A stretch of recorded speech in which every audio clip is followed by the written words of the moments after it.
السلام علیکم ورحمۃ اللہ وبرکاتہ۔ آپ سب سننے اور دیکھنے والوں کے لیے میری اللہ سے دعا ہے کہ اللہ تعالیٰ آپ سب کو صحت، تندرستی والی، ایمان والی اور اسلام والی زندگی عطا فرمائے۔ تو الحمدللہ ہم پڑھ رہے تھے سلسلہ ترجمہ تفسیر القرآن، اس میں آج انشاءاللہ العزیز ہم پڑھیں گے سورہ بقرہ لیسن نمبر 41 اور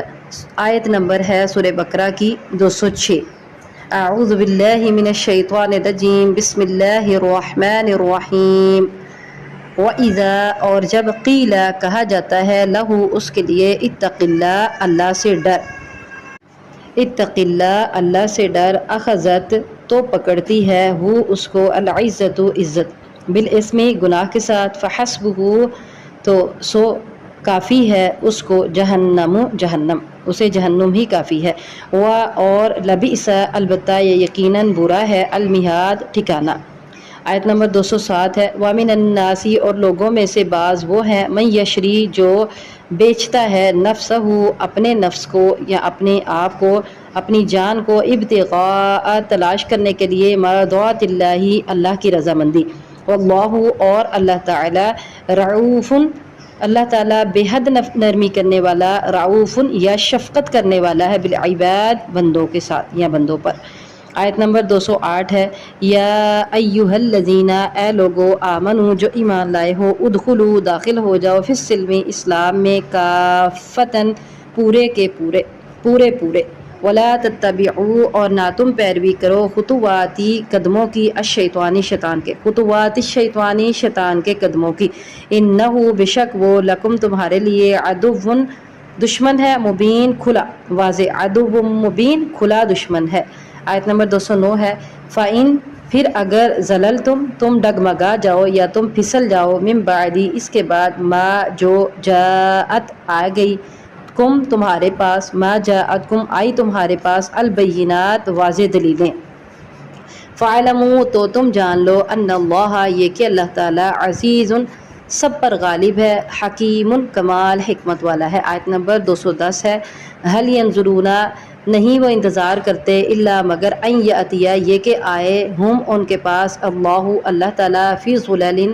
سائبانوں میں، من الغمام بادل کے سائے میں، والملائکۃ اور فرشتے، وقضی اور فرشتے بھی، وقضی اور تمام کر دیا جائے یا پورا کر دیا جائے، الامر سب کام پورے کر دیے جائیں سب کام، وَإِلَى اللَّهِ اور اللہ تعالیٰ کی طرف ہی، ترجعوا لوٹائے جاتے ہیں، الامور سب کام، ترجع الامور اور اللہ تعالیٰ کی طرف ہی لوٹائے جاتے ہیں کام۔ السلام علیکم ورحمۃ اللہ وبرکاتہ۔ لیسن نمبر 41 میں آیت نمبر سورہ بقرہ کی آیت نمبر 204 کی اب ہم ڈیٹیل کرتے ہیں۔ اعوذ باللہ من الشیطان الرجیم، بسم اللہ الرحمن الرحیم۔ وَمِنَ النَّاسِ مَن يُعْجِبُكَ قَوْلُهُ فِي الْحَيَاةِ الدُّنْيَا وَيَشْهَدُ اللَّهَ عَلَى مَا فِي قَلْبِهِ وَهُوَ أَلَدُّ الْخِصَامِ اور لوگوں میں سے بعض وہ ہیں کہ مَن يُعْجِبُكَ قَوْلُهُ جس کی بات تمہیں اچھی لگتی ہے دنیا کی زندگی میں، وَيَشْهَدُ اللَّهَ عَلَى مَا فِي قَلْبِهِ اور وہ گواہ بناتا ہے اللہ کو جو اس کے دل میں ہے، وَهُوَ أَلَدُّ الْخِصَامِ اور وہ سب جھگڑا کرنے والوں میں سخت جھگڑالو ہے۔ پیچھے اللہ تعالیٰ نے ذکر کیا دو قسم کے لوگوں کا، ایک وہ جو صرف اور صرف دنیا طلب کرتے ہیں، اور دوسرے وہ جو دنیا اور آخرت دونوں طلب کرتے ہیں۔ اب یہاں سے ایک ایسے طبقے کا ذکر شروع ہو گیا جو منافق ہیں، تو ان کا ذکر میں اللہ تعالیٰ ارشاد فرماتے ہیں، لوگوں میں سے کچھ ایسے بھی ہیں کہ ان کی بات دنیا کی زندگی میں بہت اچھی لگتی ہے تجھے، تو یہاں منافقین کی علامات بتائی گئی ہیں۔ پہلی علامت منافقین کی یہ ہے کہ دنیاوی معلومات ان کے پاس بہت زیادہ ہوتی ہے، دنیاوی علم اس قدر زیادہ ہوتا ہے کہ جب وہ بات کرتے ہیں تو ایسے مثالیں دے دے کے بات کرتے ہیں کہ انسان کہتا ہے واہ علم تو اس کے پاس ہی ہے، لیکن کیا ہے کہ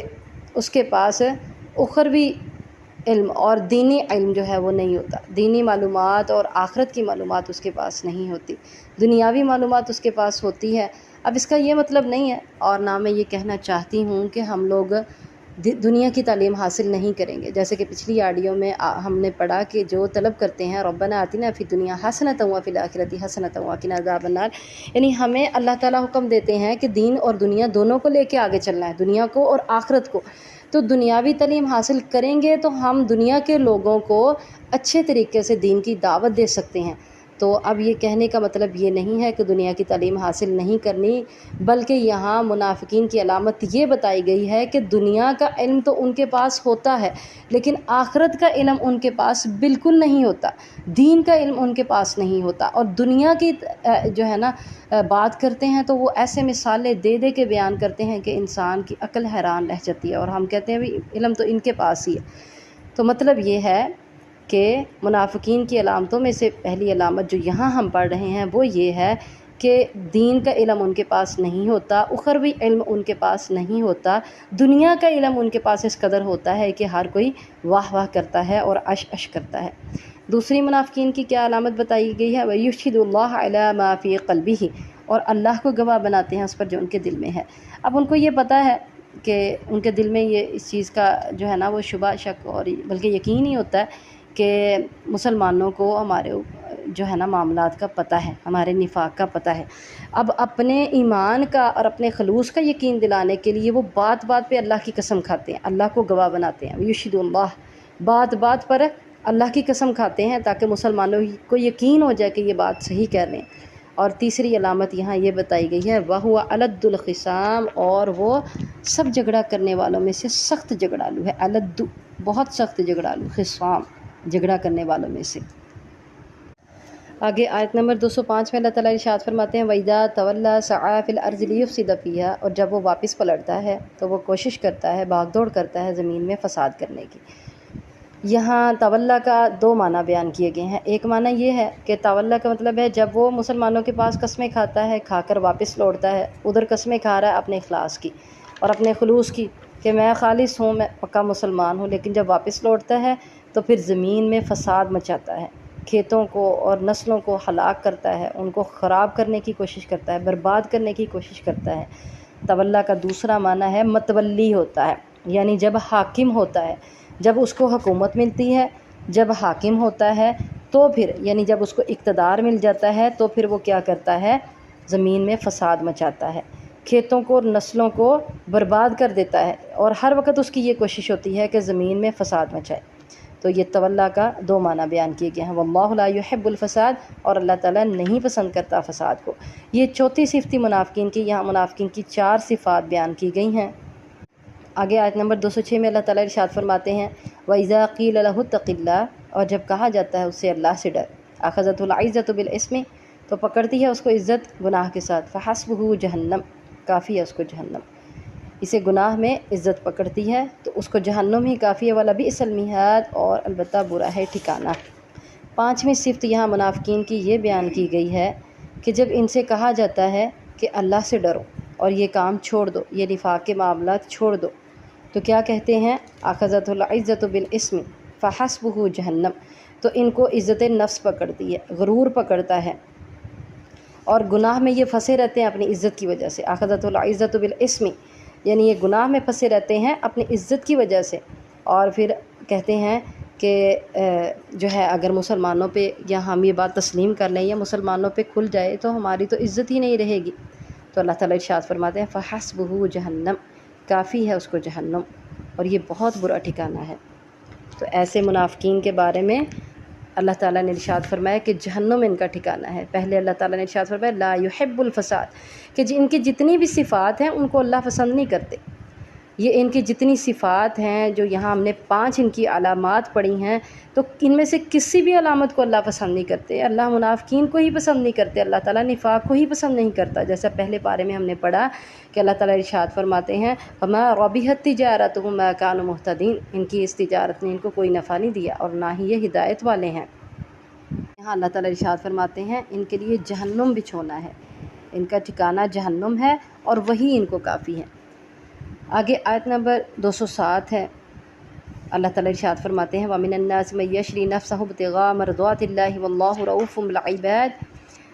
یہاں ایک ایسے طبقے کا ذکر ہے، پیچھے جیسے منافقین کا ذکر چلا تو اب یہاں اللہ تعالیٰ نے ان لوگوں کا ذکر فرمایا جو پکے مسلمان ہیں اور اپنی جانوں کو اللہ کے راستے میں بیچ دیتے ہیں، بالکل ویسے جیسے اللہ تعالیٰ قرآن پاک میں ارشاد فرماتے ہیں ان اللہ اشتری من المؤمنین انفسهم واموالهم بان لهم الجنہ، کہ اللہ تعالیٰ نے مومنین سے ان کی جانوں کو اور ان کے مالوں کو خرید لیا۔